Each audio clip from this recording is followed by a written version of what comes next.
योजना करायच्या ते सरकार करत आहे. बोला.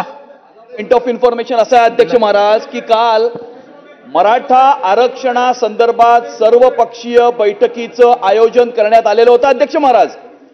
अध्यक्ष महाराज या महाराष्ट्रामध्ये जातीच्या नावावरती तेढ निर्माण करण्याचे प्रयत्न होत आहेत. अध्यक्ष महाराज तेढ निर्माण होत आहे. अध्यक्ष महाराज महाराष्ट्राच्या काही गावांमध्ये मराठे हे ओबीसींच्या लग्नाला जात नाहीत आणि ओबीसी समाजाचे लोक मराठ्यांच्या लग्नाला जात नाहीत, अशा प्रकारचं वातावरण ही तयार झालेलं आहे. अध्यक्ष महाराज उद्याचा महाराष्ट्र आता वरती बसला होता, लहान मुलं बसली होती, ही महाराष्ट्राची संस्कृती नाही अध्यक्ष महाराज. त्यामुळे या विषयावरती तोडगा करण्यासाठी सर्वपक्षीय बैठकीचं आयोजन करण्यात आलेलं होतं, चर्चा करण्यासाठी आयोजन करण्यात आलेलं होतं, परंतु विरोधी पक्षांनी त्याच्यावरती बहिष्कार घातला. अध्यक्ष महाराज विरोधी पक्षाला फक्त राजकारण करायचं आहे. यांना ना ओबीसींची पडली आहे ना यांना मराठ्यांची पडली आहे.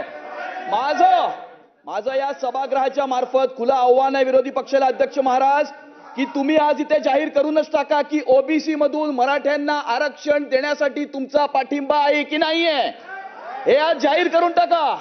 नानाभाऊ आपण जाहीर करून टाका, विरोधी पक्ष नेते आपण जाहीर करून टाका की ओबीसी मधनं मराठ्यांना आरक्षण देण्याकरता आपली भूमिका काय, ही भूमिका महाराष्ट्राच्या जनतेच्या समोर आली पाहिजे. आणि अध्यक्ष महाराज माझं या सभागृहाच्या मार्फत मनोज जरांगेजींनाही आव्हान आहे, विनंती आहे, हात जोडून विनंती आहे अध्यक्ष महाराज की विरोधकांना फक्त राजकारण करायचं आहे. त्यांचा पर्दाफाश झालेला आहे, त्यांना जातीमध्ये तेढ निर्माण करायचं आहे, त्यांना या महाराष्ट्रामध्ये सलोख्याचं वातावरण हे बघवत नाहीये अध्यक्ष महाराज. आणि त्यामुळे महाराष्ट्राच्या जनतेने आणि मनोज जरांगेजींनी सुद्धा विरोधी पक्षाची काय भूमिका आहे, ज्या वेळेला सत्ताधारी पक्ष सरकार बोलावतं, चर्चा करण्यासाठी आमंत्रण देतं, त्यावेळेला राजकारण करण्यासाठी निवडणुकीचं प्लॅनिंग करण्यासाठी बसतात अध्यक्ष महाराज. अध्यक्ष महाराज यांना काही पडलेली नाही मराठ्यांची. अध्यक्ष महोदय, सन्माननीय सदस्य साटमजींनी या ठिकाणी कालच्या बैठकीच्या संदर्भात जी भूमिका मांडली आणि त्यांनी यांना बोलू द्या मग आम्ही बोलतो. बोलू द्या अध्यक्ष महोदय. सन्मान बोलू द्या म्हणजे नाना त्यांनी माझं नाव घेतलंय.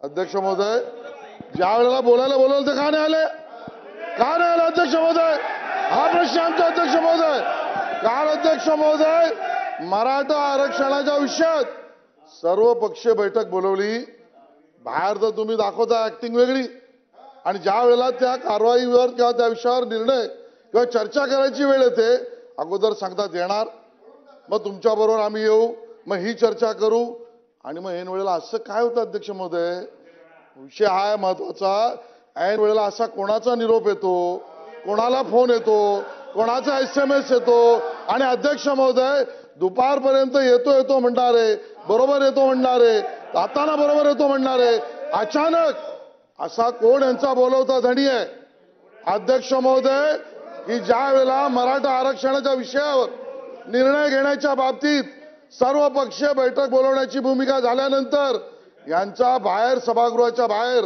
असा कोणीतरी बोलवता धणी आहे, तो सांगतो मराठा आरक्षणाच्या विषयात बैठकीला तुम्ही जाऊ नका, येतो सांगून सुद्धा जाऊ नका अध्यक्ष महोदय. आणि म्हणून खरं चित्र समोर आलं पाहिजे अध्यक्ष महोदय. समाज वाट बघतो अध्यक्ष महोदय, आंदोलन करतोय समाज, या सभागृहाकडनं सर्व पक्षाकडनं अपेक्षा करतोय अध्यक्ष महोदय. समाजाची मागणी चुकीची नाही, समाजाची भूमिका चुकीची नाही, समाजाबरोबर आपण सगळे आहोत दाखवण्याची वेळ येते, त्यावेळेला मात्र काँग्रेस, राष्ट्रवादी काँग्रेस आणि उभाटा सेना वेगळी भूमिका घेते अध्यक्ष महोदय. हा खरा मागचा मुद्दा अध्यक्ष महोदय. आणि म्हणून अध्यक्ष महोदय त्यांनी भूमिका स्पष्ट करावी, त्यांचं समर्थन आहे की नाही. सर्व पक्ष बैठकीला न येण्यामागे बोलवता धणी कोण, मेसेज कोणाचा आला अध्यक्ष महोदय, या सगळ्या गोष्टी या सभागृहासमोर आपल्या समोर आल्या पाहिजे अध्यक्ष महोदय. आणि म्हणून अध्यक्ष महोदय तोपर्यंत चालणार नाही अध्यक्ष महोदय. ओबीसीला वेगळं सांगा, मराठ्यांना वेगळं सांगा, दोघांची भांडं वेगळी लावा आणि प्रत्यक्ष मात्र राजकारण करा. विरोधी पक्षाने केवळ राजकारण या विषयातलं केलंय. हा विषय सोडवण्याची भूमिका नाही, हा विषय सोडवण्याची भूमिका एकनाथ शिंदेजींनी घेतली, त्या अगोदर देवेंद्र फडणवीसांनी घेतली. आरक्षण टिकलं अध्यक्ष महोदय, आरक्षण सुप्रीम कोर्टापर्यंत टिकलं. त्यावेळेला अध्यक्ष महोदय बाहेर जाण्याची वेगळी भूमिका.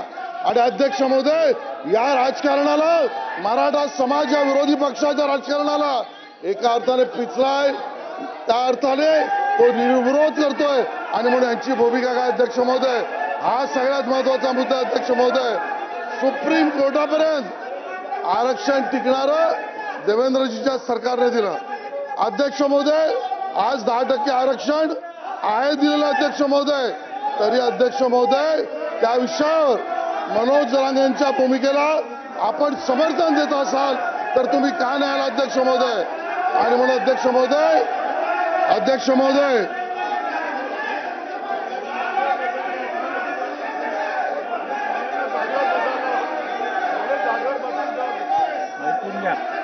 यांना जागेवर बसवा, त्यांनी मांडलेल्या विषयाला आम्ही उत्तर देऊ. आमची भूमिका मांडू.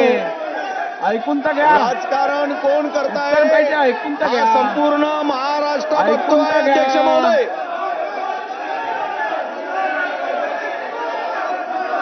त्यांचं ऐकून तर घ्या. ऐकून तर घ्या. पाठी जा. काय पाठी बसा. अहो त्यांचं ऐकून घ्या. ऐकून तर घ्या.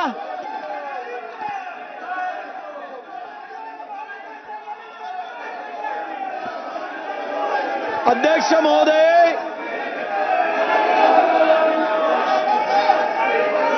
महाराष्ट्रामध्ये मराठा विरुद्ध ओबीसी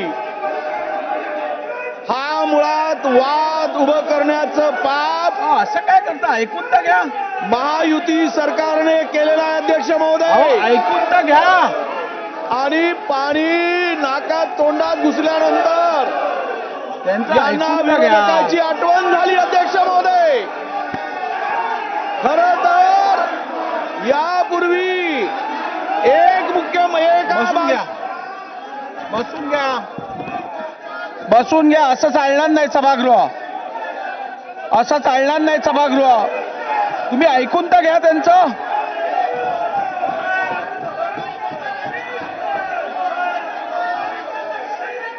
ऐकून तर घ्या त्यांचं. ऐकून तर घ्या तुम्ही. सभागृहाची बैठक 5 मिनिटांसाठी तहकूब करण्यात येत आहे. ब्रेकिंग न्यूज आता